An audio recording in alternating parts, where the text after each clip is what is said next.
প্রথম প্রশ্ন, আমি নামাজের ক্ষেত্রে শুধু ফরজগুলো পড়ি, যেমন ফজরের 2 রাকাত, জোহরের 4 রাকাত, আসরের 4 রাকাত, মাগরিব 3 রাকাত, এশা 4 রাকাত এবং বিতির 3 রাকাত পড়ি, এক্ষেত্রে আমার নামাজ কি কবুল হবে?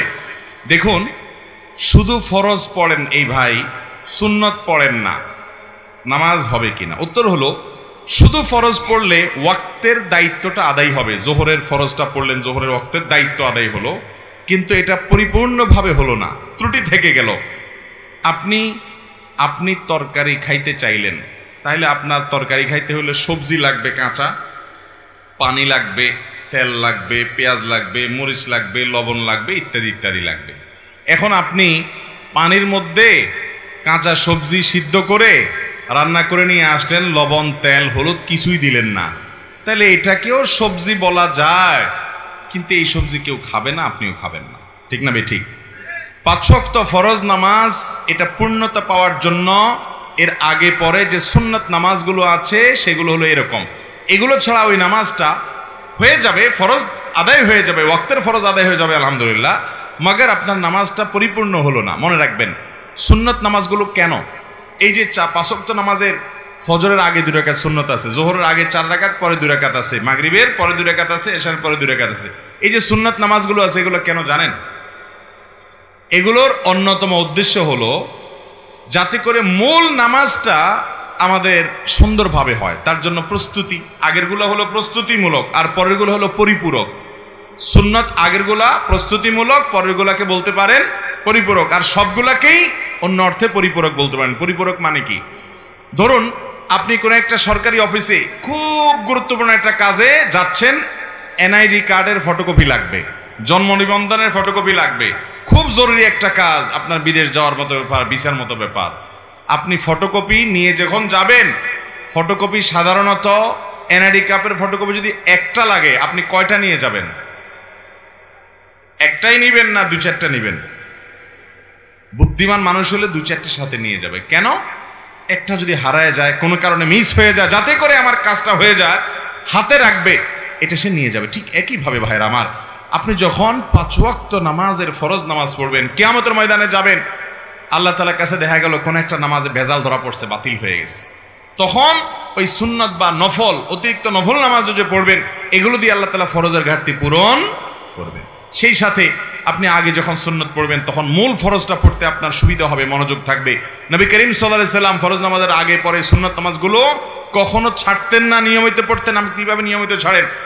একবার জোহরের আগে 4 রাকাত ছুটে গেছে, তিনি পড়তে পারেন নাই মেহমান আসার কারণে, এগুলো পরে তিনি পড়ে দিয়েছেন, এরকম গুরুত্ব দিতেন। হ্যাঁ, আপনার কখনো কোনো কারণে এমন পরিবেশ হয়ে গেছে, সুন্নত পড়ার কোনো সুযোগই পাইলেন না আপনি, অসুবিধা নাই, মাঝে মধ্যে হঠাৎ কালে ভদ্রে বাদ গেছে, অসুবিধা নাই, কিন্তু নিয়মিত এরকম করলে সেটা আপনার মূল সালাতের যে প্রোফাইল আল্লাহর কাছে থাকবে, সে ফাইলটা কিছুটা হলেও ত্রুটিপূর্ণ থাকবে। এটা সুন্নত, সাধারণ সুন্নত, সুন্নতে মুআক্কাদা।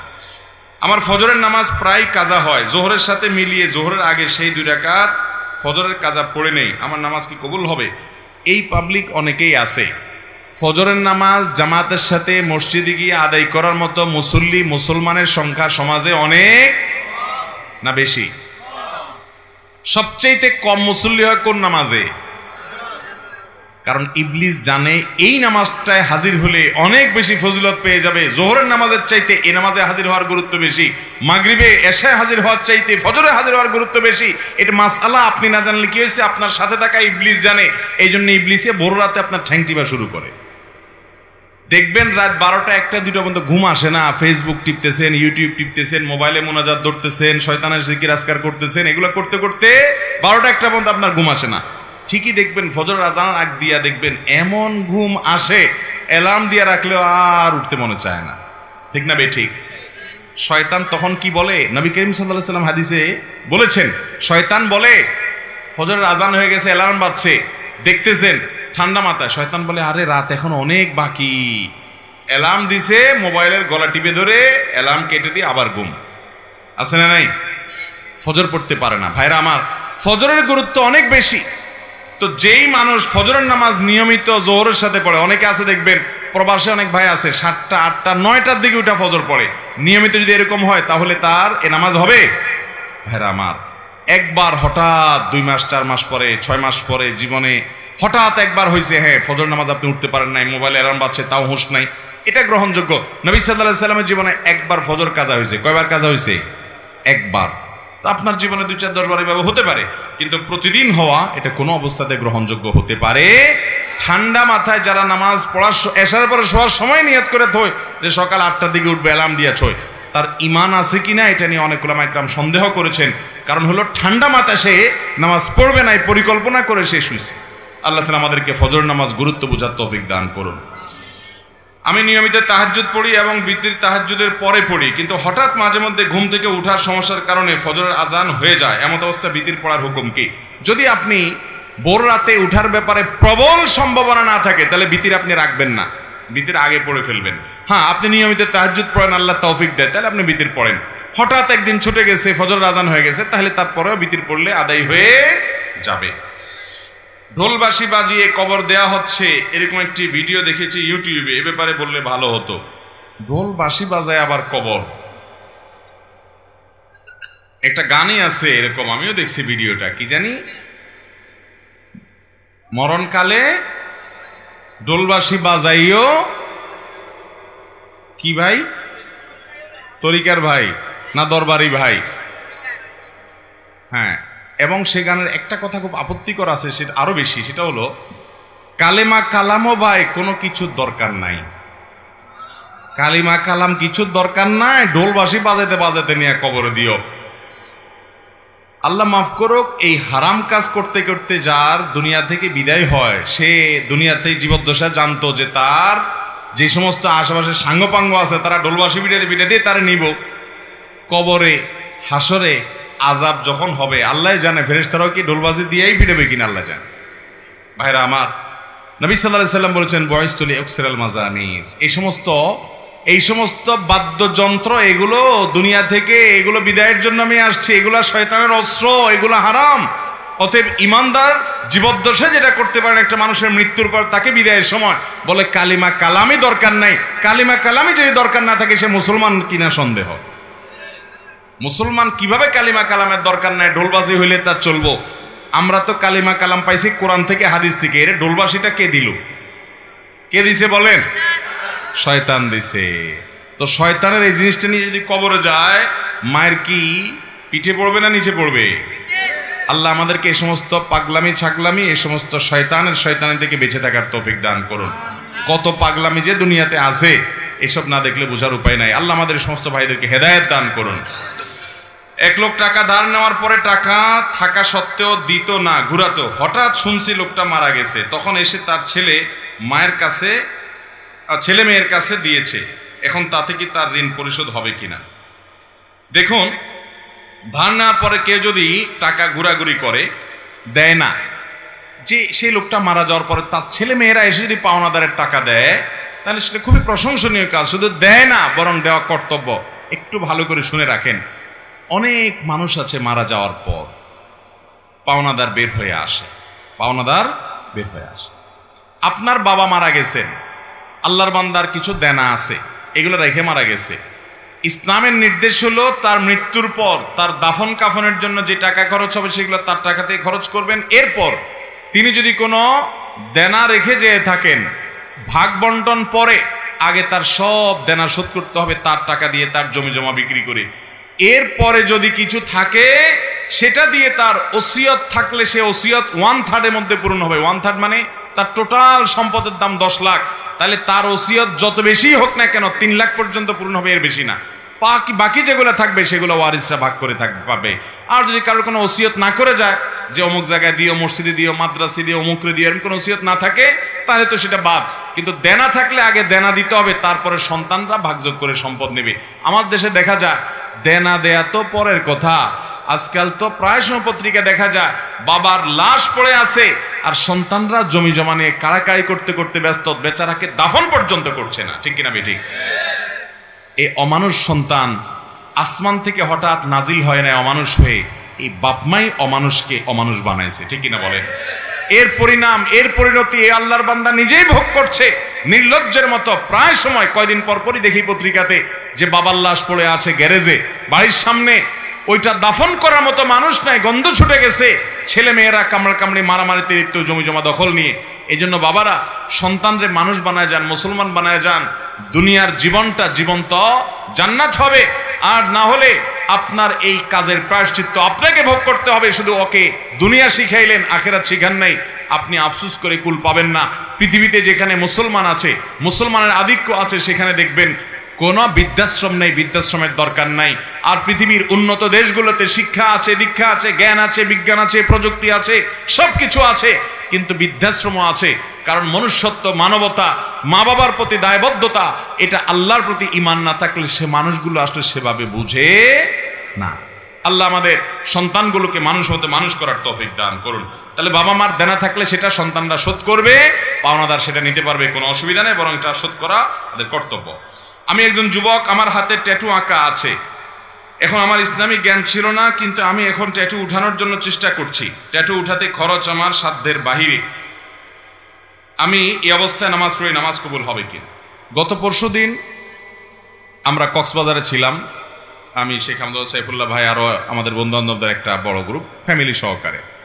তো সেখানে একটা হোটেলে আমরা সকালে নাস্তা করার পর আমাদের এক বন্ধু, তার একটা ছোট বাচ্চা মেয়ে, সে এক ভদ্রলোক, বিদেশি, চেহারা দেখে বোঝা যাচ্ছে ফরেনার, তার এই মাথা থেকে এই মাথা পুরো হাত ট্যাটু আঁকা। তো ওই বাচ্চাটা জিজ্ঞাসা করতেছে, আর ইউ খ্রিস্টান? তুমি কি খ্রিস্টান? ভদ্রলোকের খুব ইজ্জতে লাগছে। তো মেয়ের বাবা আমাদের পাশে ছিল, বলল যে ভাই তোমার মেয়ে আমাকে কেন জিজ্ঞেস করলো আমি খ্রিস্টান কিনা, আমি মুসলিম। তো এটা বলার পরে মেয়েকে উনি জিজ্ঞেস করলে, এই তোমার আঙ্কেল হি ইজ মুসলিম, তুমি কেন তাই খ্রিস্টান বলছো? সেই খ্রিস্টান না। তখন মেয়ে, বাচ্চা মেয়ে বলতেছে, আমি খ্রিস্টান মনে করছিলাম এই জন্য যে আঙ্কেলের হাতে ট্যাটু আঁকা, আমি তো দেখছি সব খ্রিস্টান ইহুদিরা এগুলা করে, এই জন্য আমার ডাউট হয়েছে। একটা বাচ্চা, তার কনসেপ্ট এরকম। তাহলে এখান থেকে বোঝা যায় এটা কোনো মুসলমানের কাজ হতে পারে। বাচ্চাটাও বুঝে গেছে, কারণ এটা মুসলমানদের মধ্যে নাই, এই কালচারটা ওদের মধ্যে আছে। ভাইরা আমার, নবী করিম সাল্লাল্লাহু আলাইহি সাল্লাম এর অভিশাপ, তিনি অভিশাপ নাজিল করেছেন, আল্লাহ তাআলার অভিশাপের বদদোয়া করেছেন, লানতের বদদোয়া করেছেন। আল্লাহ লানত নাজিল হয় ওদের প্রতি যারা উল্কি অঙ্কন করে আর যাদের শরীরে উল্কি অঙ্কন করে দেওয়া হয়। লানাল্লাহুল ওয়াসিমা ওয়াল মুস্তাওসিমা। মনে রাখবেন, যারা ট্যাটু অঙ্কন করে, অনেক ট্যাটু কোম্পানি বাইর হয়েছে, তারা ফতোয়া দেয়। আমাকে একজন বললো যে ভাই ট্যাটু কোম্পানির ফতোয়া আমাকে কে জানি পাঠাইছে, তারা ফতোয়া দেয় যে আমাদের এই ট্যাটু লাগানোর পর নামাজ পড়া যাবে। অনেক কাঠমোল্লার আপনাদেরকে বলবে নামাজ পড়া যাবে না, ব্যবসা ঠিক রাখার জন্য মাসালাও বানায় নিস। আরে ভাই, এই ট্যাটু অঙ্কন করা হারাম, এটা হলো প্রথম কথা। এটা আপনাকে রিমুভ করতে হবে। রিমুভ করার সামর্থ্য নাই, কোনোভাবে উপায় নাই আপনার জন্য, তাহলে আল্লাহর কাছে ইস্তেগফার করে মাপ চাইবেন এবং ওই অবস্থায় নামাজ চালু করে যাবেন। আপনার এই চামড়ার উপরে যদি কোনো কিছু দিয়ে আবরণ পড়ে যায় আলাদা, তাহলে এই আবরণ তোলা ছাড়া নামাজ অজু হবে না, আর অজু গোসল না হলে নামাজও হবে না। এগুলো এমন ডেঞ্জারাস যেগুলো সহজে তোলা যায় না, আসলে অনেক জটিল বিষয়, চাইলেও পরে তোলা যায় না। এই জন্য যুবক ভাইরা, আমাদের দেশে অনেক যুবকরা আজকাল এগুলো শুরু করেছে। ভাইরা আমার, একটু খেয়াল করে দেখেন তো, আল্লাহ বলেছেন লাকাদ খালাকনাল ইনসানা ফি আহসানি তাকওয়িম। আল্লাহ তাআলা মানুষকে সুন্দর অবয়ব সৃষ্টি করেছেন, এত সুন্দর হাত, এত সুন্দর চেহারা। কি আপনি ওই বিড়ালের মতো কি কতগুলো আঁকে নেকে একে ভূতের মতো দেখা যায়? আমার তো শয়তান শয়তান টাইপ লাগে। আল্লাহ তাআলা আমাদেরকে হেদায়েত দান করুন, কুরুচি থেকে আল্লাহ আমাদেরকে বেরিয়ে আসার তৌফিক দান করুন। অনেক মুসলমান যুবকের হাতে দেখা যায় ধাগা লাগানো, দেখছেন আপনারা? ফিতা ধাগা লাগা দেখছেন? ভাইরা আমার, এটা হিন্দুরা তাদের ধর্মীয় বিশ্বাস থেকে লাগায়। আপনি মুসলমানের সন্তান, আমরা দেউলিয়া হয়ে গেছি আজকাল। আপনি মুসলমান হিসাবে আপনি প্রাউড ফিল করেন না, তাহলে আপনি কেন তাদের কালচার নিতে যাবেন? আল্লাহ তাআলা আমাদেরকে বুঝার তৌফিক দান করুন। বিদায়, কেউ যদি ট্যাটু আগে লাগিয়ে ফেলেছেন, এখন উপানের কোনো পথ আপনার সামনে খোলা নাই, ওই অবস্থা নামাজ পড়ে যাবেন, নামাজ ছাড়বেন না, এবং চেষ্টা অব্যাহত রাখবেন কোনোভাবে এটা দূর করে আপনি সঠিকভাবে সালাত আদায় করার, এবং আল্লাহর কাছে লজ্জিত হয়ে আপনার সর্বশক্তি দিয়ে তওবা ইস্তেগফার করবেন। আল্লাহ আমাদেরকে মাফ করুন।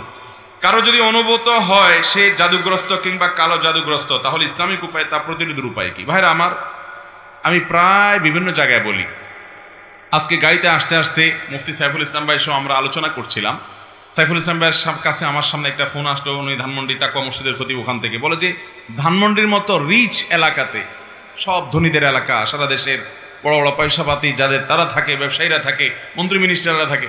বলছে এই এলাকাতে, উনি যেহেতু ওখানকার বড় মসজিদের খতিব, তাকওয়া মসজিদের, উনি বললেন যে ভাই এত পরিমাণ জিনে ধরা রুগী এবং ব্ল্যাক ম্যাজিক অর্থাৎ জাদুগ্রস্ত রুগীর খবর আসছে বলার মতো না। আমি বলি ভাই আমারও তো একই অবস্থা, আমার কাছে যত ফোন আসে দেশের একেবারে সর্বোচ্চ লেভেল পর্যন্ত এমন এমন কিছু পদাধিকারী ব্যক্তিদের তরফ থেকে ফোন আসে, রিকোয়েস্ট আসে যে কল্পনাও করা যায় না যে এই লেভেলের মানুষগুলো পর্যন্ত সাফার করছে খুব মানে জটিলভাবে। ঘরে ঘরে দুষ্টু জিনের উপদ্রব মানুষ লক্ষ্য করে না। মনে রাখবেন কিছু কিছু দুষ্টু জিনের উপদ্রব আছে আপনি খেয়ালও করেন না। যেমন কথার কথা, বাসায় বাচ্চা কাচ্চা অস্বাভাবিক দুষ্টামি করে, মানে সীমাহীন, মানে কোনো স্বাভাবিক কিছু না। বুঝবেন দুষ্টু জিনের ভয়ঙ্কর প্রভাব ওর উপরে পড়ছে। এবং অনেক রোগ আছে কিছু লোকের, দেখবেন যে এই রোগগুলোর কোনো ট্রিটমেন্ট করে কিচ্ছু হয় না, কোনো ডায়াগনোসিস হয় না, বহু চেক আপ টেস্ট, ডাক্তাররা আন্দাজ অনুমান করে বিভিন্নভাবে ট্রিটমেন্ট করেন, চেষ্টা করেন, কিন্তু কোনোভাবে ভদ্রলোক ভদ্রমহিলা সুস্থ হয় না। এরকম বহু রোগী দেখেছি আমি যে কোনোভাবে সুস্থ হয় না। এগুলোর বেশিরভাগ ব্ল্যাক ম্যাজিক এবং দুষ্টু জিনের রোগী। ঘরে ঘরে আমাকে সাথে সাথে জিজ্ঞেস করলেন ওনারা, মুফতি সাইফুল ইসলাম ভাই এবং আমাদের তানভীর ভাই ওনারা আছে, ওনারা জিজ্ঞেস করলেন যে ভাই এটা কেন হয়। আমি বললাম কেন হয়, জিন, দুষ্ট জিন অর্থাৎ শয়তান তার উপযোগী জায়গা পাইলে সে সেখানে খুঁটি গাড়ে। আমাদের বাসা বাড়িগুলোতে হারাম এই পরিমাণ হয়, আপনি ইউটিউবে ওয়াজ শুনতে যান, শুরুতে আগে পান্ডা অ্যাডভার্টাইজ দিয়ে নেবে, এরপর আরো বিভিন্ন অ্যাডভার্টাইজ আসবে এবং মিউজিক আসবে, এগুলা চলবে। এই মিউজিক যেখানে থাকে সেখানে শয়তান আসবেই। আপনি এটা নিয়ন্ত্রণ করতে হবে। আপনার বাসায় বিভিন্ন প্রাণীর ছবি টাঙিয়ে রাখবেন, এখানে শয়তান আসবেই। রহমতের ফেরেশতা ঢুকেন, হাদিসে বলা আছে। এখানে আপনার এই অবস্থা হবে। ঘরে ঘরে মানুষ এটা ফিল করছে না, বহু মানুষ হাহাকার করছে। আমরা রাকির নাম্বার দিয়ে রাকিদেরকে রেফার করে কুলাতে পারছি না, এই পরিমাণ মানুষ আক্রান্ত। বাঁচবেন কিভাবে? আমি সব জায়গায় বলার চেষ্টা করি ভাইরা আমার।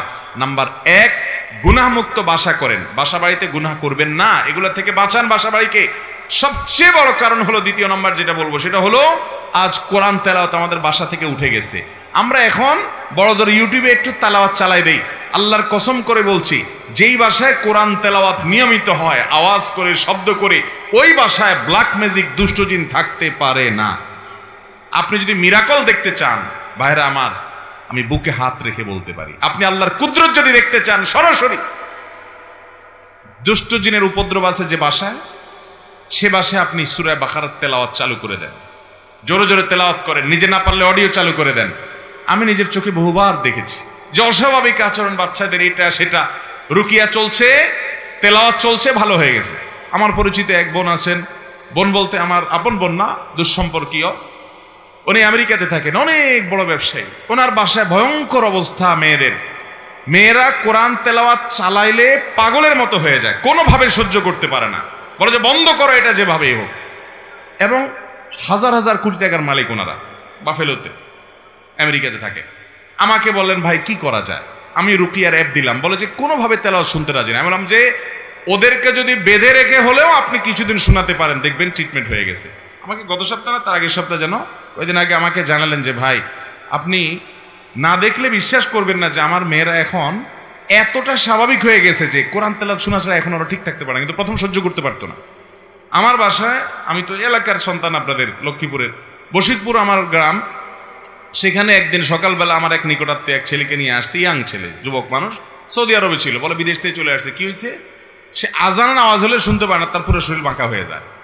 এবং সে বলে যে তখন তার শরীর এমন শক্ত হয়, টোকা দিলে মনে হয় যে বিষাক্ত সাপ দংশন করছে, পাথরের মতো হয়ে যায়। আমার চোখের সামনে দেখলাম জোহরের আজান শুরু হলো, সে আসছে অনেক আগে, বসতে বসতে 100 পর্যায়ে জোহরের আজান শুরু হলো, দেখলাম যে সে বাঁকা হয়ে যাচ্ছে এবং শক্ত হাট হয়ে যাচ্ছে। ভাইরা আমার, এগুলো কিছু হয়তো খুব দৃশ্যমান বোঝা যায়, আর ম্যাক্সিমাম ঘরে ঘরে বোঝার উপায় নেই।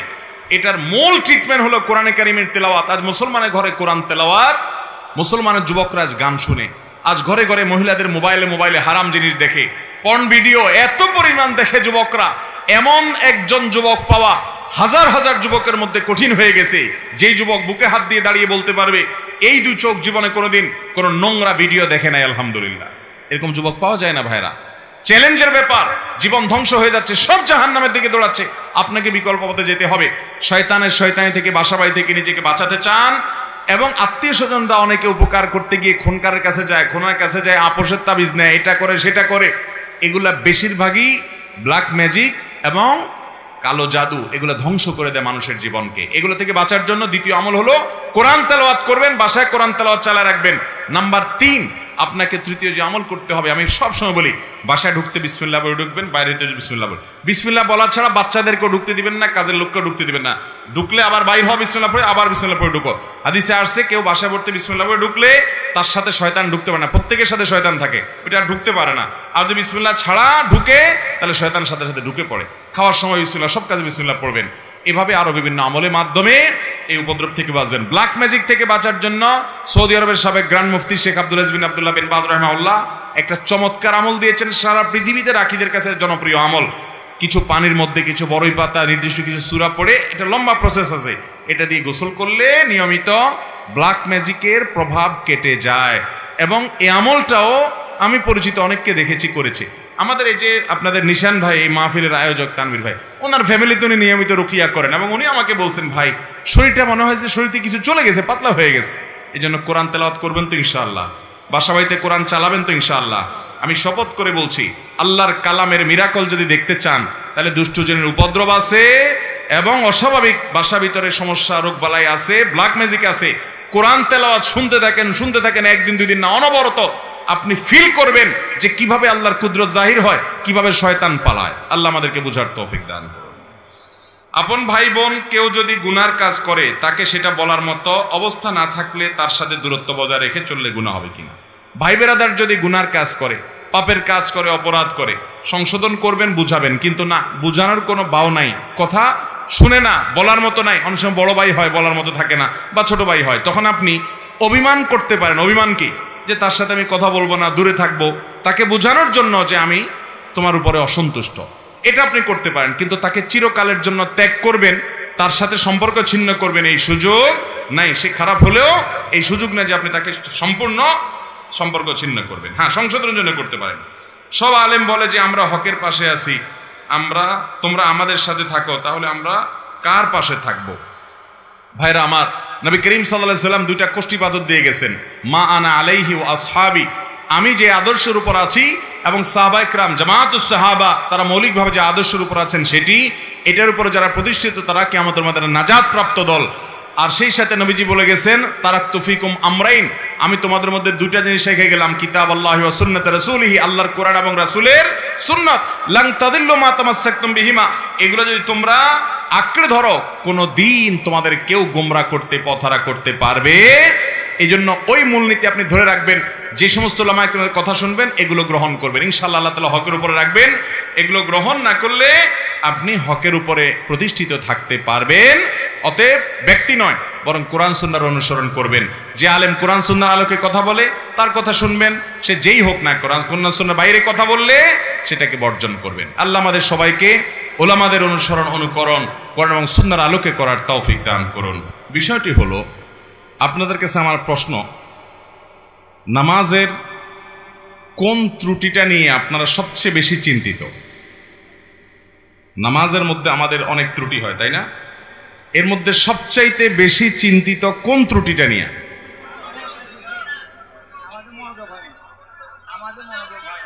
মনোযোগ হয় না, মনোযোগ থাকে না, এটা হলো সবচেয়ে বড় সমস্যা। সবাই একমত? এর চেয়ে বড় কোনোটা আছে? এটাই বড় সমস্যা, তাই না? মাশাআল্লাহ, আছে। আরেকজন বলছে, বলেন তো কি আছে? তাড়াহুড়া, ধরে ফেলছে। মাশাআল্লাহ। দেখেন, এটা ঠিক যে একজন মুসলমানের নামাজ সুন্দর হওয়ার জন্য দুইটা জিনিস লাগবে। কয়টা জিনিস? আমার সাথে বলতে হবে, কয়টা জিনিস লাগবে? 5 ওয়াক্ত সালাত আল্লাহর কাছে গ্রহণযোগ্য হওয়ার জন্য, সুন্দর হওয়ার জন্য, এটা জান্নাতের চাবি হওয়ার জন্য দুইটা শর্ত, দুইটা জিনিস লাগবে। একটাকে বলা হয় খুশু, আর একটাকে বলা হয় খুদু। খুশু মানে হলো নামাজের ভেতর, আর খুজু মানে হলো নামাজের বাহির। বাহির এবং ভেতর এই দুইটা যদি আপনি সুন্দর করতে পারেন, ভাইরা আমার, আপনি সেই নামাজি হতে পারবেন যে নামাজের নামাজ তাকে দুনিয়ার সকল মোহ ভুলিয়ে আল্লাহমুখী করে দেয়। যে নামাজির নামাজ তাকে জান্নাত পর্যন্ত নিয়ে ছেড়ে দেয়, যে নামাজির নামাজ তার জান্নাতের চাবির ভূমিকা অবতীর্ণ হয়, যে নামাজির নামাজ আল্লাহর সঙ্গে তার মেরাজের ব্যবস্থা করে দেয়, যে নামাজের নামাজ আল্লাহর সাথে মুনাজাত এবং কানাঘুষার তৌফিক এনে দেয়, যেই নামাজের নামাজ আল্লাহর সবচেয়ে নিকটে নিয়ে যায়, সেই নামাজি হতে হলে, সেই সালাত আদায়কারী হতে হলে, সেই মুসল্লি হতে হলে দুটি জিনিস লাগবে। একটা হলো খুশু, আরেকটা হলো খুদু। একটা হলো সালাতের বাহির, আরেকটা হলো সালাতের ভেতর। আমরা সাধারণত সালাতের ভেতর নিয়ে আলাপ আলোচনা শুনি এবং সেটার গুরুত্ব যে অপরিসীম সেটা বলাই বাহুল্য। আল্লাহ কোরআনে বলেছেন 18 নম্বর পারার সূরা মুমিনুন প্রথম সূরার প্রথম দিককার আয়াতে আল্লাহ বলেছেন কদ আফলাহাল মুমিনুন আল্লাযীনা হুম ফি সালাতিহিম খাশিউন। ওই ঈমানদাররা সফল হবে ভাই, ওই ঈমানদাররা সার্থক হবে যাদের সালাতের মধ্যে খুশু বা মনোযোগ থাকবে।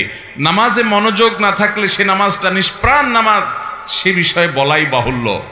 কিন্তু আমি অন্য বিষয়ে কথা বলতে চাই, কারণ মনোযোগ নিয়ে আমরা সবচেয়ে বেশি চিন্তিত এবং মনোযোগ নিয়ে আলোচনাও কম বেশি আমরা শুনি, কিন্তু নামাজের বাহিরটা নিয়ে খুব বেশি আলোচনা হয় না।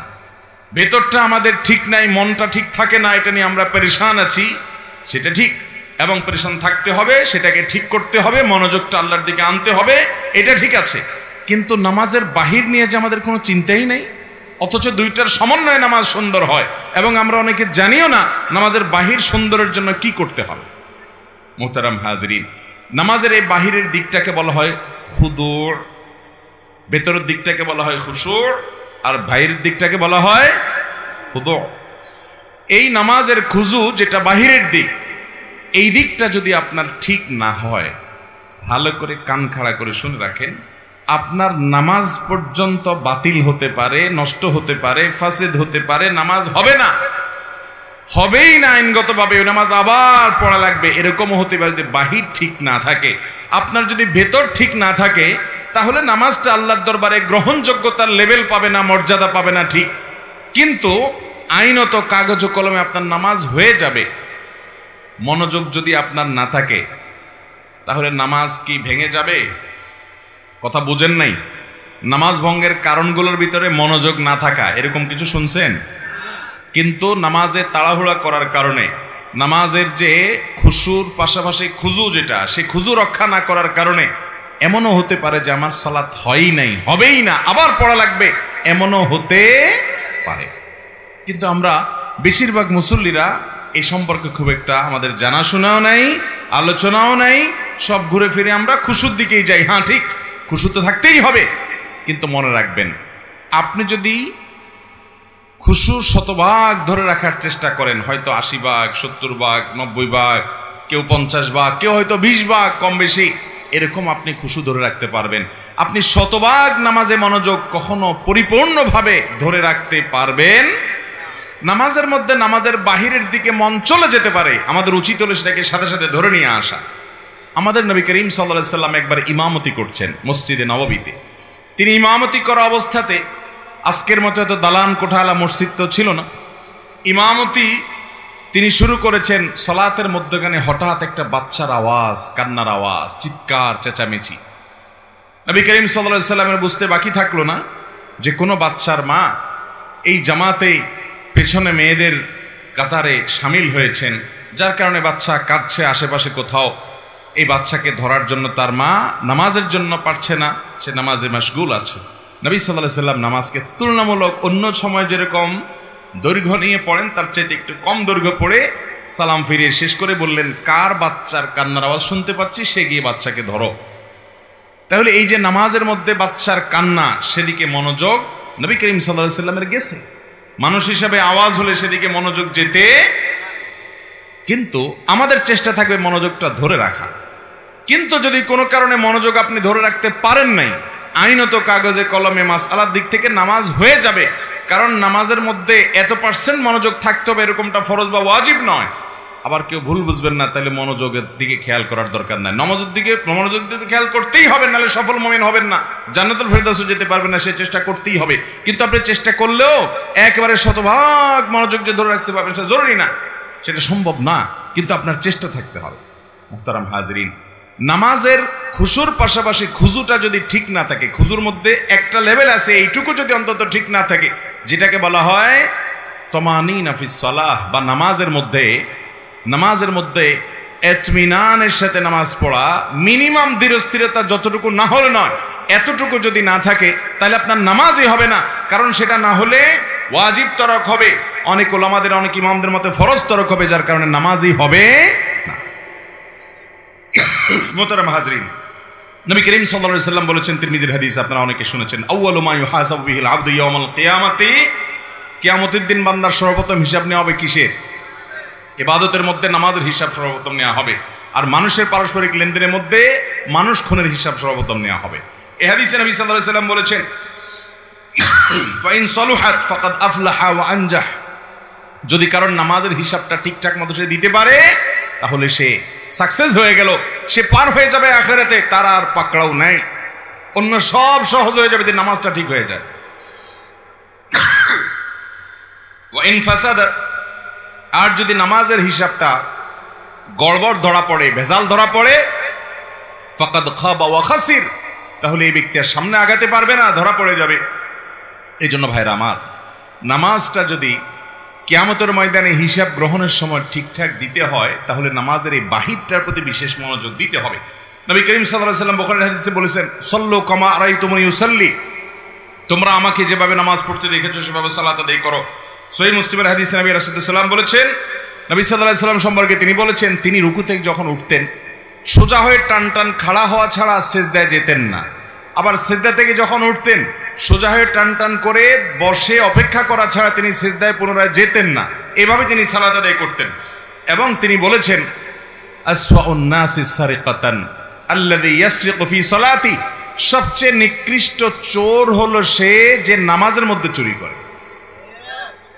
জিজ্ঞাসা করল, ইয়া রাসূলুল্লাহ, এটা আবার কোন টাইপের চোর?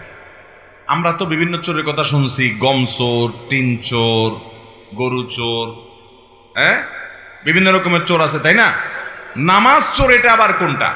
নবী আলাইহিস সালাম বলেছেন, নামাজ চোর হলো ওই ব্যক্তি যে ব্যক্তি তার রুকু সিজদার ক্ষেত্রে চুরি করে, ঠিক মতো করে না, ঠুসঠাস করে না, কোনো রকম তাড়াহুড়া করে দেয়, এ হলো নামাজ চোর। নবী আলাইহিস সালাম বলেছেন, এই চোর হলো সবচেয়ে নিকৃষ্ট চোর। চোরদের মধ্যে আবার খারাপ চোর নামাজ চোর। এই নামাজ চোর আমাদের এই মজলিসেও বা আমাদের এই স্টেজেও আমরা অনেকেই আসি। আল্লাহ আমাদেরকে বাঁচার তৌফিক দান করুন। আল্লাহর খাতায় নামাজ চোর সহজ কোনো বিষয় না। আপনি 5 ওয়াক্ত নামাজ পড়েন, অথচ আল্লাহর খাতায় আপনি চোর, নিকৃষ্ট চোর, অন্য চোরদের চাইতে জঘন্য চোর, কারণ আপনি নামাজ চুরি করছেন। কিভাবে নামাজ চুরি করছেন? তাহলে একটা ঘটনা শুনেন। নবী করিম সাল্লাল্লাহু আলাইহি ওয়াসাল্লামের একটি প্রসিদ্ধ ঘটনা আছে, বুখারী মুসলিম এক জায়গায় বর্ণনা করেছে। আবু হুরায়রা রাদিয়াল্লাহু তাআলা বর্ণনা করেছেন যে একবার আমাদের নবী করিম সাল্লাল্লাহু আলাইহি ওয়াসাল্লাম মসজিদে এসে প্রবেশ করলেন, তখন একজন সাহাবী এসে মসজিদের ভিতরে সালাতে দাঁড়িয়ে গেলেন। ওই লোকটা নামাজ পড়লেন, নামাজ শেষ করেন, সালাম ফিরায়া নবী করিম সাল্লাল্লাহু আলাইহি ওয়াসাল্লামের কাছে এসে সালাম দিয়ে আসসালামু আলাইকুম বলে তার কাছে আসলেন। নবী সাল্লাল্লাহু আলাইহি ওয়াসাল্লাম তার সালামের জবাব দিলেন, জবাব দিয়ে বললেন, ইরজি ফাসাল্লি ফা ইন্নাকা লাম তুসাল্লি, ভাই তুমি যাও আবার নামাজ পড়ো, কারণ তুমি যে নামাজ পড়ছে নামাজ হয় নাই। আল্লাহর বান্দার সাথে সাথে আবার নামাজের নিয়ত করছে, করে আবার নামাজ পড়ছে, একই নামাজ পড়ে এবার আসছে, এসে নবীজির সামনে এসে সালাম দিছে, আসসালামু আলাইকুম ওয়া রাহমাতুল্লাহ। নবী করিম সাল্লাল্লাহু আলাইহি ওয়াসাল্লাম ওয়া আলাইকুম আসসালাম ওয়া রাহমাতুল্লাহ জবাব দিলেন। জবাব দিয়ে বললেন, তুমি আবারও গিয়ে নামাজ পড়ো, কারণ তোমার নামাজ এবারও হয় নাই। বেচারা আবারও গিয়ে নামাজ পড়ছে, পড়ে এসে আবার সালাম দিলেন। এবারও নবী করিম সাল্লাল্লাহু আলাইহি ওয়াসাল্লাম জবাব দিয়ে বললেন, এবারও তোমার নামাজ হয় নাই, তোমাকে আবার পড়তে হবে, নামাজ হয় নাই। দেখেন, তখন সে সাহাবী বলেন, ইয়া রাসূলুল্লাহ ওয়াল্লাহি মা উহসিনু গায়রা হাযা, আমি এর চাইতে সুন্দর নামাজ তো আর পড়তে পারি না হে আল্লাহর রাসূল, আমি তো 3 বার পড়লাম, আমি এর চেয়ে ভালো পারি না। ফাআল্লিমনি, আমাকে অনুগ্রহ করে আপনি নামাজটা শিখাইয়া দেন। তখন নবী করিম সাল্লাল্লাহু আলাইহি ওয়াসাল্লাম বললেন, ঠিক আছে আসো তোমাকে নামাজ শিখাই। কি শিখাইছেন তাকে বলবো আপনাদের, শুনেন। নবী করিম সাল্লাল্লাহু আলাইহি ওয়াসাল্লাম তখন বললেন, দেখো তুমি যখন সালাতের মধ্যে দাঁড়িয়ে কেরাত পড়লে, সুন্দর করে ধীরস্থিরতার সাথে কেরাত পড়লে, সূরা মিলালে খুব ধীরস্থিরতার সাথে, তাড়াহুড়া ছাড়া, এরপর রুকুতে গেলে, রুকুতে গিয়ে তুমি রুকু করবে হাত্তা তাতমাইন্না রাকিআন, তোমার একেবারে মাথা থেকে কোমর পর্যন্ত পুরো পিঠ সোজা হওয়া পর্যন্ত, পাও সোজা হওয়া পর্যন্ত, রুকুতে গিয়ে স্থির হওয়া পর্যন্ত তোমাকে অপেক্ষা করতে হবে। এরপর তোমার রুকু শুরু হলো, রুকু শেষ, তাসবিহ শেষ, এরপর তুমি আস্তে আস্তে সামি আল্লাহু লিমান হামিদা বলে দাঁড়াবে। এই দাঁড়ানোর পর আবার তুমি অপেক্ষা করবে হাত্তা তাতমাইন্না কায়েমান, দাঁড়িয়ে তুমি অপেক্ষা করবে একেবারে টান টান সোজা হওয়া পর্যন্ত। তার আগে তুমি সেজদা যেতে পারবে না। রুকু থেকে ওঠা হয়ে উঠছো, সামি আল্লাহু হামিদা বলছো, ডিউটি শেষ হয় না, এখনো কাজ বাকি আছে, না হলে নামাজ হবে না। কি কাজ সেটা? দাঁড়িয়ে সোজা হয়ে টান টান হয়ে দাঁড়াতে হবে, একটু অপেক্ষা করতে হবে। হইছে অপেক্ষা, এবার আল্লাহু আকবার সেজদায় যাবে। সেজদায় গিয়ে আবার তুমি সেজদায় গিয়ে কপালটা ফেললা, সুবহানাল রাব্বিয়াল আলা, তাড়াহুড়া করে পড়ে উঠে গেল। সেজদায় গিয়েছো, তোমাকে অপেক্ষা করতে হবে হাত্তা তাতমাইন্না সাজিদান। তুমি সেজদায় গিয়ে একবারে স্থির চিত্ত, নড়াচড়া নাই, একেবারে পুরো পরিপূর্ণ সেজদায় চলে গেছো, এই পর্যন্ত তোমাকে অপেক্ষা করতে হবে। এরপর সেজদায় গিয়ে তুমি আল্লাহর তাসবিহ নিবেদন করলে, সুবহান রাব্বিয়াল আ'লা, মুহাব্বতের সাথে ধীরে ধীরে তুমি তাসবিহ নিবেদন করলে, করার পর উঠলে। এই উঠাটাও হবে ধীরস্থিরতার সাথে, আল্লাহু আকবার। উঠার পর তুমি যখন বসলে, উঠেই আবার চলে গেলে না। এটাকে নবী সাল্লাল্লাহু আলাইহি সাল্লাম বলেছেন, এটা হলো কানাকরিদ্দিক, মোরগ যেরকম আদার খায়, টক টক টক টক করে, রুকু দিলা, সেজদা দিলা, উঠলা গেলা, তাড়াহুড়া করলা, এটা হলো মোরগের ঠোকর দেওয়ার মতো। এটা হলো নামাজ চোর, সবচেয়ে নিকৃষ্ট চোর। বেশিরভাগ মুসল্লিদের মসজিদে তাকালে দেখবেন বেশিরভাগ মানুষ আমরা নামাজ চোরে পরিণত হয়েছি। মোহতারাম হাজরিন, যে নামাজের হিসাব না দিলে আপনি সামনে আগাইতেই পারবেন না, এই নামাজটা আপনার সবচেয়ে গুরুত্বের সাথে ঠিক করতে হবে। অন্য সব কিছুর ওয়াজ পরে, আগে নামাজ ঠিক করতে হবে। নবী সাল্লাল্লাহু আলাইহি সাল্লাম ওই সাহাবীকে আদর করে শিখাচ্ছেন, তুমি সেজদা থেকে উঠে সুন্দর করে উঠে টান টান হয়ে সোজা হয়ে বসে অপেক্ষা করবে একটু, এরপরে তুমি আবার সেজদা যাবে। এইভাবে তোমার পুরো নামাজ শেষ করবে। তার মানে ওই সাহাবী যে তাড়াহুড়া করে নামাজ পড়েছেন, সে নামাজটা এত তাড়াহুড়া ছিল যে তার রুকু থেকে উঠে, রুকুতে গিয়ে সেজদা গিয়ে, সেজদার মাঝখানে উঠে বসে যতটুকু অপেক্ষা করা দরকার অন্তত এক তাসবিহ পরিমাণ অপেক্ষাটা হয় নাই। আমাদের অনেক মুসল্লি ভাইরা আছে, দেখবেন যে ওনারা পারলে সূরা কেরাতগুলা, রুকু সেজদার তাসবিহগুলা, দোয়াগুলা, আত্তাহিয়াতু, দোয়া মাসুরা, দুরুদ, এগুলা সব বাড়িতে পড়ে এসে মসজিদে শুধু যদি লেপটা করে যেতে পারতো, মনে হয় ভালো হইতো। এরকম একটা হাবভাব দেখা যায় না? খেয়াল করে দেখেন, অনেক ভাইরা আছে আশেপাশে নামাজ পড়লে তো দেখলে বোঝা যায়, মনে করেন উনি রুকুতে গেছে, তাসবিহ কখন শুরু করে বলেন তো? রুকুর তাসবিহ কখন শুরু হয়? আশেপাশে মুসল্লিরা, আমরা বেশিরভাগ মানুষ একটু খেয়াল করেন তো, মনে করে চেষ্টা করেন তো, রুকুরতে সুবহান রাব্বিয়াল আযীম যে তাসবিহ বলা শুরু করেন, কখন শুরু করেন? রুকুতে যাওয়ার পরে।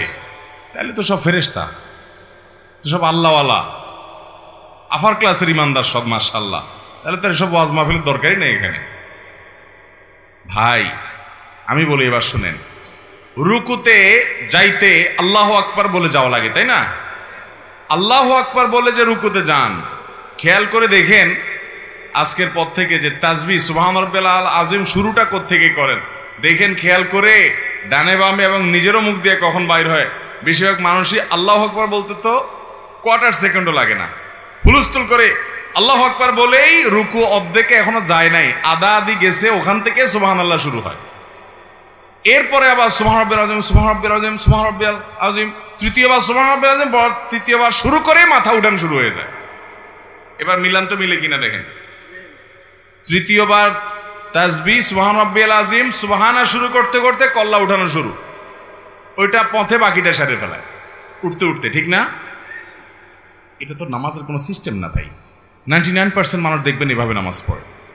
নবী সাল্লাল্লাহু আলাইহি সাল্লাম যে ওই সাহাবীকে শিখিয়েছেন, আসেন এবার সেটার সাথে মিলাই। সেটার হবে কি, আপনি সূরা কেরাত পড়া শেষ, আমরা সূরা কেরাত পড়া শেষ হলে কথার কথা আপনি সূরা ইখলাস পড়লেন, কুল হুয়াল্লাহু আহাদ আল্লাহুস সামাদ লাম ইয়ালিদ ওয়া লাম ইউলাদ ওয়া লাম ইয়াকুল লাহু কুফুয়ান আহাদ, আল্লাহু আকবার।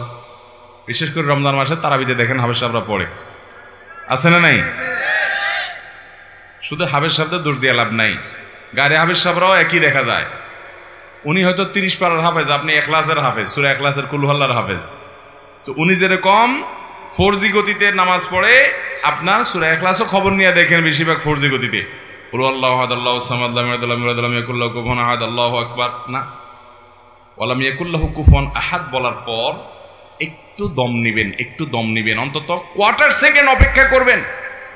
এরপরে আমি এখন দাঁড়িয়ে এতক্ষণ আল্লাহর প্রশংসা করেছি, এখন আমি নতজানু হয়ে আল্লাহর প্রশংসা করব, আল্লাহু আকবার বলে তারপর রুকুতে যাব। আস্তে আস্তে রুকুতে চলে গেছেন, হাঁটু ধরে ফেলেছেন, পিঠ থেকে একেবারে মাথা পর্যন্ত সমান হয়ে গেছে, পজিশনে চলে গেছেন।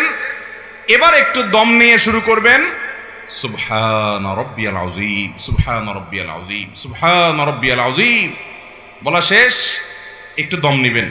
এরপরে এবার বলবেন আল্লাহু আকবার বলে উঠবেন, উঠে সোজা হয়ে আবার একটু অপেক্ষা করবেন চুপচাপ। আমাদের এসব টাইম নেই। সামি আল্লাহু লিমান হামিদা, আল্লাহু আকবার, আল্লাহু আকবার, আসসালামু আলাইকুম রাহমাতুল্লাহ, মানে 4G না 5G না কত জি গতিতে নামাজ পড়ে আল্লাহ ভালো জানে।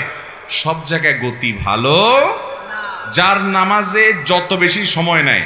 আজকে আপনাদেরকে একটা কথা বলে রাখি, আপনারা যখন মসজিদে যাবেন একটু খেয়াল করেন ভাইরা, যে কোন মুসল্লিটার নামাজের সবচেয়ে বেশি সময় নেয়। আমি খেয়াল করি, আমি প্রায় সময় বলি, আমার দু একজন বন্ধু বান্ধব আছেন জেনারেল শিক্ষিত, আলেম ওলামা না, ওনাদের নামাজ দেখলে, এরকম কয়েকজন আছে, তাদের সালাত দেখলে ভাই আমি তাকায় থাকি। আলহামদুলিল্লাহ আমি নিজে আমার সালাত কিতাবপত্রে পড়েছি, মানুষকে পড়াইছি, শিখাইছি, বলছি, কিন্তু দেখছি যে নামাজ কত সুন্দর করা যায়। 4 রাকাত নামাজ পড়তে 15 মিনিট সময়, 20 মিনিট সময় নেয়, এরকম মানুষও আমি দেখেছি। এটা একদিন 2 দিনের ঘটনা না, প্রায় প্রতিদিনই এরকম নামাজ পড়ে তারা। অনেক বড় বড় ব্যবসায়ী, অনেক বড় বড় শিক্ষিত, শত শত হাজার হাজার মানুষ চালাইতে হয়, এইরকম লোকজন মিটিং সিটিং দুনিয়ার ঝামেলা আছে, সব চলে যাক, নামাজে দাঁড়াইছি, নামাজ শেষ করার কোনো কাহিনী নাই, সব কিছুর আগে ধীরস্থিরতার সাথে নামাজ। ভাইরা আমার, এই নামাজটা আমাদেরকে আল্লাহর সবচেয়ে নিকটে নিয়ে যাবে। যার নামাজ সুন্দর সে সবচেয়ে বড় আফার ক্লাসের মুত্তাকি, যার নামাজ যত খারাপ সে তত নিচু ক্লাসের মুত্তাকি। এই জন্য আমি মসজিদে গেলে খুঁজি যে আমার চাইতে লম্বা নামাজ পড়ানোওয়ালা পাই কিনা। যদি পাই তখন ঈর্ষা করি যে তারে এবার ফেল করতে হবে, আমি তার চাইতে আস্তে আস্তে নামাজ পড়তে হবে। আমি একটু তাড়াহুড়া প্রকৃতির মানুষ, এই যে কথা বলি দেখেন হুলস্থুল করে বলি, ধীরস্থিরতার সাথে কত সুন্দরভাবে মানুষ কথা বলে, আমি পারি না, আমার একটা রোগ, তাড়াহুড়া করে কথা বলি।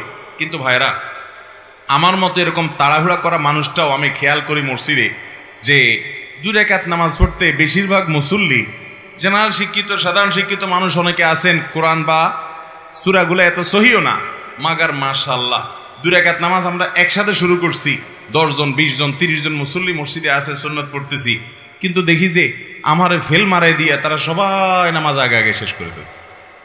এত গতি তাদের নামাজে। আবার কিছু মানুষ দেখি মাশাআল্লাহ যে আমার অনেক পরে দেখা যাচ্ছে তাদের মাত্র 1 রাকাত শেষ হয়েছে, তখন আমি ঈর্ষা করি, আমি তো এরকম সুন্দর নামাজ পড়তে পারতাম। ভাইরা আমার, আল্লাহর কসম করে বলি, একটা সময় আসবে মন খুলে নামাজ পড়তে চাইবেন, বিশ্বাস করেন ভাই, লিখে রাখেন ডায়েরিতে।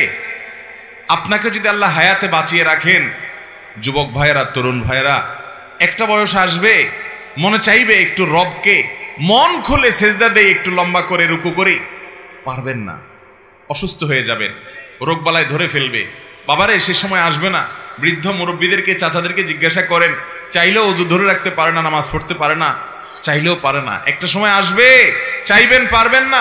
নামাজটাকে সুন্দর করেন, সময় মতো পড়েন, অনেক রাকাত নামাজ পড়বেন, নফল নামাজ পড়বেন। এটার চাইতে উত্তম হলো ফরজটা পড়লেন, মূল সুন্নতগুলাই পড়লেন, কিন্তু ধীরস্থিরতার সাথে পড়লেন। 10 রাকাত তাড়াহুড়া করে পড়ার চাইতে 2 রাকাত আস্তে আস্তে পড়া অনেক বেশি। নামাজ সুন্দর করবেন তো ইনশাআল্লাহ। হুযায়ফা ইবনে ইয়ামান রাদিয়াল্লাহু তাআলার একটা হাদিস বুখারীতে বর্ণিত হয়েছে। তিনি এক ব্যক্তিকে দেখলেন খুব তাড়াহুড়া করে নামাজ পড়তেছে, উনি ডাক দিয়েছেন, নবীজি সাহাবী থেকে নামাজ শিখছে, ডাক দিয়েছে, ডাক দিয়ে বলছে, ভাই তুমি এই যে তাড়াহুড়া করে নামাজ পড়লা হুলস্থুল করে, এটাই কি তোমার সব সময়ের নামাজ? লোকটা বলছে, হ্যাঁ আমি সব সময় এরকম নামাজই পড়ি, এই গতিতেই পড়ি আমি। তখন তিনি বলছেন, শুনে রাখো, নবী করিম সাল্লাল্লাহু আলাইহি সাল্লাম থেকে নামাজ শিখা নবীজির হাতে করা সাহাবী বলছেন, শুনে রাখো, এই নামাজ নিয়ে যদি তুমি কবরে যাও, মুহাম্মদ সাল্লাল্লাহু আলাইহি সাল্লাম যে দ্বীন দিয়ে পাঠিয়েছেন, মুহাম্মদ সাল্লাল্লাহু আলাইহি সাল্লামকে আল্লাহ যে দ্বীন এবং শরীয়ত দিয়ে পাঠিয়েছেন, তোমার মৃত্যু তার শরীয়তের উপর হবে না এই নামাজ নিয়ে কবরে গেলে। তাহলে এবার বুঝেন আমাদের নামাজের অবস্থা কি। নামাজ ঠিক করবো তো ইনশাআল্লাহ। মুহতারাম হাজরিন, নবী করিম সাল্লাল্লাহু আলাইহি সাল্লাম তিনি বলেছেন, ইয়া মাআশারাল মুসলিমিন লা সালাতা লিমান লা ইউকিমু সুলবাহু ফির রুকুই ওয়াস সুজুদ। যে রুকু সিজদাতে তার পিঠ সোজা করে না, ঠিকমতো করে না, সময় দেয় না, এই ব্যক্তির নামাজ হবে না। ইবনে মাজার হাদিস। নবী করিম সাল্লাল্লাহু আলাইহি ওয়াসাল্লাম নির্দেশ করেছেন, আতিমুর রুকু ওয়াস সুজুদ, তোমরা রুকু সিজদাকে ঠিকমতো করো। ভাইরা আমার, ইকামাতুস সালাহ, নামাজকে সুন্দর করে ঠিকমতো আদায় করা, নিয়মিত করা, প্রতিষ্ঠিত করা, এর একটি অর্থ এটাও যে যথাযথভাবে হক আদায় করে নামাজ পড়া। আল্লাহ তাআলা আমাদেরকে ধীরস্থিরতার সাথে নামাজ আদায় করার তৌফিক দান করুন।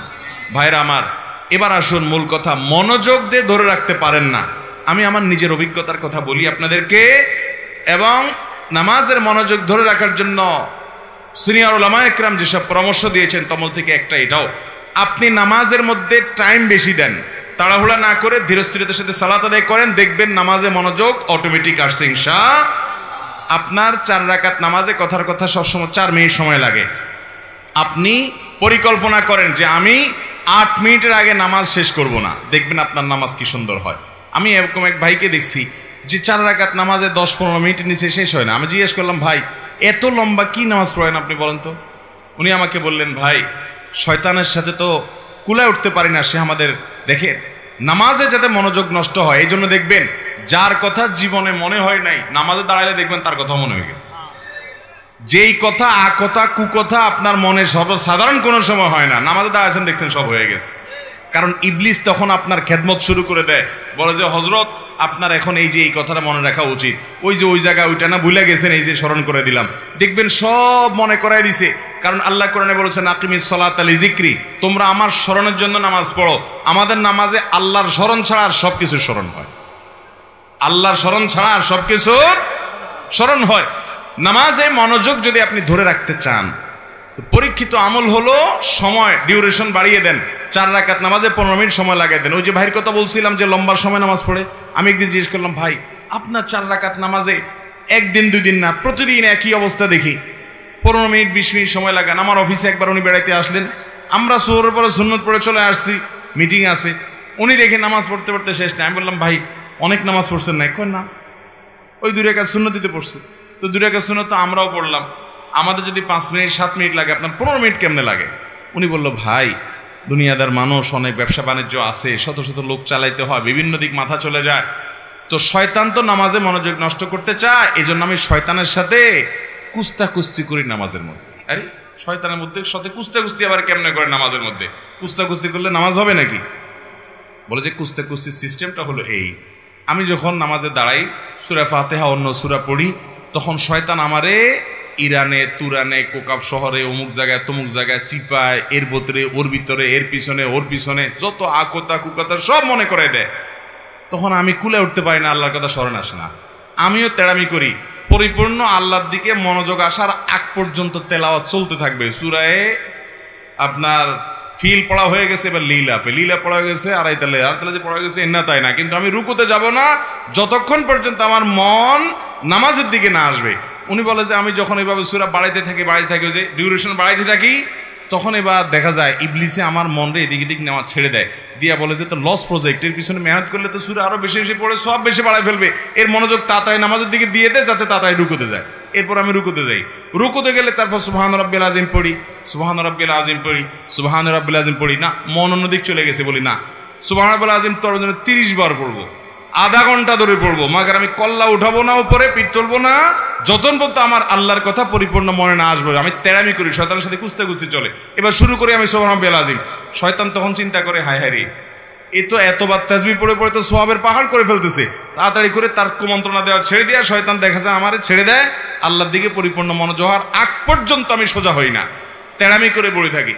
এরপরে যখন সব শেষ, দেখি যে না মনোযোগ পুরো আল্লাহর দিকে গেছে, নিজে স্যাটিসফাইড হওয়ার আগ পর্যন্ত আমি রুকুতে থাকি, এরপরে মাথা সোজা করি। এইভাবে একটা করে রুকুন শেষ করি। আমার অনেক সময় লাগে, কারণ পুরো নামাজে আমি লড়াই করি ওই ইবলিসের সাথে, ওই লড়াই করতে কুস্তি করতে অনেক সময় লাগে। আল্লাহু আকবার, সুবহানাল্লাহ, এরে বলে নামাজ। ভাইরা আমার, নামাজটাকে সুন্দর করবো তো ইনশাআল্লাহ। ধীরস্থিরতার সাথে নামাজ পড়বেন কে কে বলেন? হাত তোলেন। আল্লাহ আমাদের সব হাতগুলাকে আপনি কবুল করে নেন। আল্লাহ আমাদেরকে সুন্দর করে নামাজ পড়ার তৌফিক দান করেন। আল্লাহ আমাদেরকে নামাজ কায়েমকারী বানায় দেন। আল্লাহ আমাদেরকে সহি সুলত ভাবে খুশুর সাথে নামাজ পড়ার তৌফিক দান করেন। আল্লাহ যে নামাজ জান্নাতুল ফিরদাউসে নিয়ে যাবে সেই নামাজ পড়ার তৌফিক দান করেন। আত্মান জাযাকুমুল্লাহু খায়রা ওয়া আখিরু দাওয়ানা আলহামদুলিল্লাহি রাব্বিল আলামিন। সবাই নিয়ত করছি তো ইনশাআল্লাহ? সবাই নিয়ত করছি তো? নামাজে মনোযোগ দিয়ে পড়বেন তো ইনশাআল্লাহ? এবং মনোযোগ ধরে রাখার জন্য ধীরস্থিরতার সাথে আস্তে আস্তে নামাজ পড়ার কোনো বিকল্প, তুফান মিল মার্কা নামাজ পড়বেন। আখিরাতে যেয়ে দেখবেন, কিয়ামতে দেখবেন সব বাতিল, ফাজআলনাহু হাবাআম মানসুরা। দেখবেন যে কোনো নামাজ কবুল হয় নাই। আজকে থেকে তওবা করেন, তাড়াহুড়া করে কোনো নামাজ পড়বো, ধীরে ধীরে আস্তে আস্তে নামাজ পড়বেন, চেষ্টা করবেন তো ইনশাআল্লাহ? আমি নিজের সাথে লড়াই করি ভাই সব সময়, যে নামাজটা যেন তাড়াহুড়া না হয়। আল্লাহ আমাদের সবাইকে সংশোধন করার তৌফিক দান করুন।